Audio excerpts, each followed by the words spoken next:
सिर्फ आईटी की जॉब्स नहीं जाएंगी, बहुत लोगों की जॉब जाएगी। अरे लोग एक ना समझ नहीं पाते कि यार आईटी सेक्टर उतना बड़ा नहीं है in terms of number of people. कितने लोग हैं इसमें? घुमा फिरा के 19 से 20 लाख लोग इसमें काम करते हैं, ठीक है।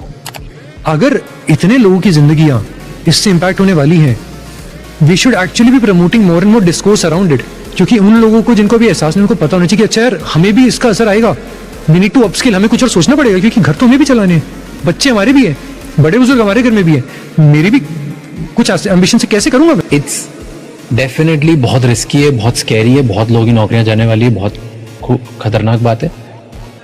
जो लोग एआई को ऐसे देखेंगे कि ये एक ऐसा एम्प्लॉय है जो मेरी जॉब खा जाएगा, उनकी जॉब जाएगी।